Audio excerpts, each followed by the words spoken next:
When I first left the government, I had to learn very quickly why branding is actually very important, right? Especially in 2025.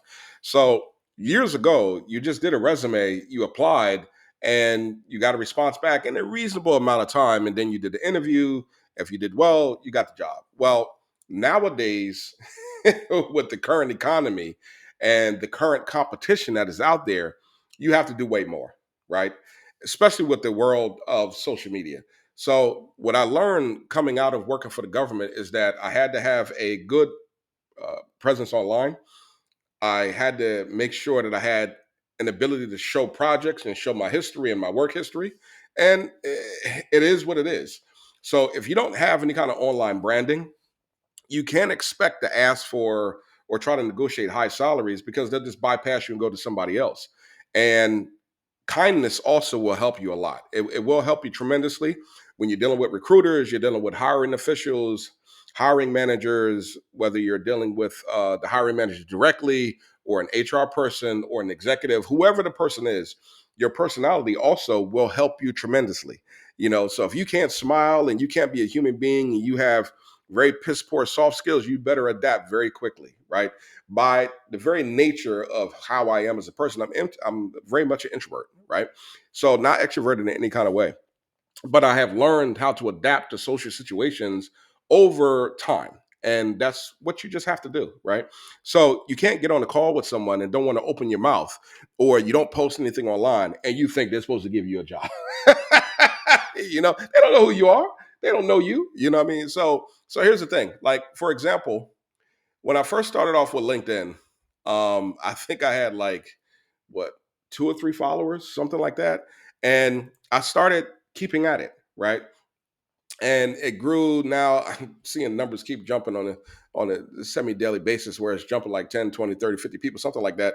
So what's happening is it got to like 5,000. Looks like it's going to keep going, but I started to actually post inside of LinkedIn. I started to reach out to people that was in my network, whether it was cybersecurity, Linux, DevOps, cloud, VMware. Not so much VMware. VMware was a long time ago. I don't even bother with VMware anymore.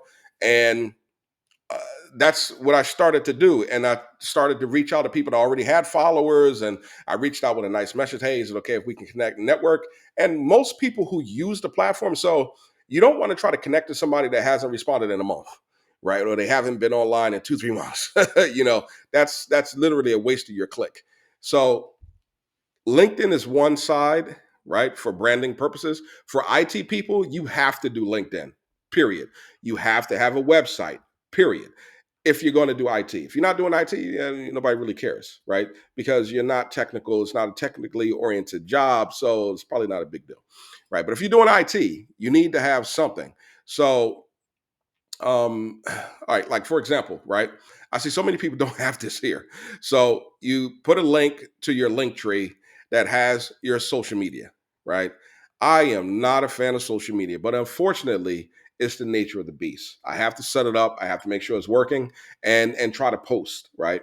I do not like posting on a daily basis. It's just I don't because I don't sit on social media scrolling. It's not important to me at all. It's not something that I spend my time on, right? So I'd rather spend time working on a lab, working towards a certification or something that's really important, right? But in this modern era, you have a lot of people that use social media pretty heavily, right? Whether it is LinkedIn, Twitter, Instagram, uh, uh, X, which is formerly Twitter. I keep forgetting that. Now they have Blue Sky. They have GitHub. That's basically, I call it the social media of code, right? YouTube, where you may be a YouTube creator, create some videos to show your background, your projects, your skill, and link trees, right? So link trees is like the newest craze where you put out, which is actually really simple and good. You can have all of your stuff set up and you can navigate it. You can navigate to your own personal website. You can post some videos of motivation, etc. So it's a very good resource. It really is a good resource, right? Now, here's the thing with your branding: it needs to be consistent, right? you want to be on brand for who you are and the type of job or role that you want or consulting gig you're going for, right? So if you're a Linux engineer or a Linux systems administrator, your profile, your online branding needs to be towards Linux. If you're DevOps, it needs to be towards DevOps. If you're a cloud engineer, it needs to be towards, if you're an AWS cloud engineer, you're all in on AWS. Your Google Cloud, all in on Google Cloud. So, or network engineer, all in on network engineering. So it needs to reflect you as a professional, right? So if you search the person's name and like say for example, let's search my moniker is Chase Tech, right? So if you search Chase Tech, it's the top stuff that comes up, right? So you want to make sure that you stand out if somebody Googles you because people are going to Google your name, right? If you have a very common name, it's probably not going to come up. Like if you search Shay Bennett, it doesn't even come up with me. It comes up with this media personality, which is a young kid, and which is fine for me because my name doesn't pop up. I really don't care, right? But that's where the moniker comes in for me and helps me is because if somebody searches Shades Tech, then it comes up with everything related to technology, right? And what I do, Linux, etc. And that's what you want. You want to be on brand. You want your name to be searchable. You want to make it easy for an employer to pick you out of the pile of candidates, right? And it's also something that you can reference, right? So if you say, and you're in an interview, you say, hey, I have a YouTube channel and I have 24,000 subscribers. I focus on Linux. I focus on cloud. I focus on et cetera. They're like, oh, okay, that's cool. You know, that shows that you're dedicated to what you're doing. So all I'm saying is pay attention to your branding, be mindful what you respond to, right? Now, everybody has a different opinion on this, and here's the thing.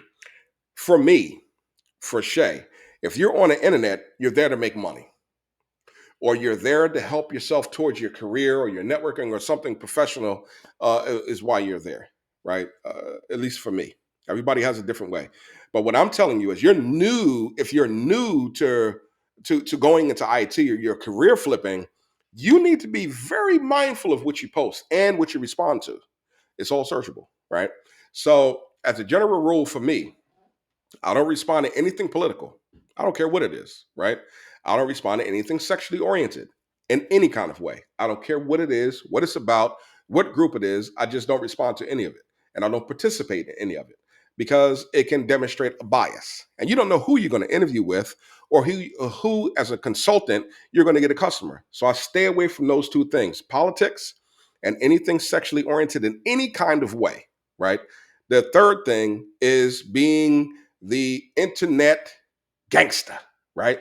You're responding to stuff, you're arguing with somebody, you're the gangster of the internet, but you won't break soft cotton, right?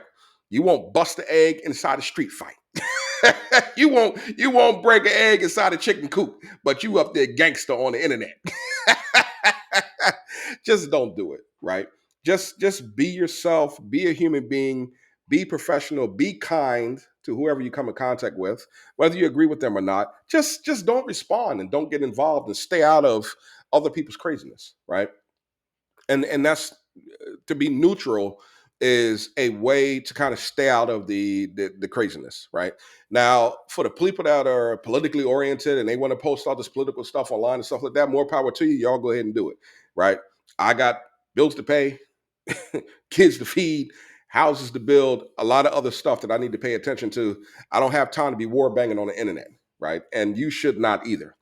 So branding, what you respond to, if you're in that scope field and those items that I restrict for myself, that's something that you're focused on and that's something you work in and you advocate for, then that's your branding. That's your brand. That's what you do. And that's fine because that's what you do. That branding fits you. But for me, for Shay, I don't go there, right? Same thing for in work environments. I stay away from anything of those type of natures. I don't discuss politics at work. I don't talk about or deal with anything of a sexual origin in any kind of way.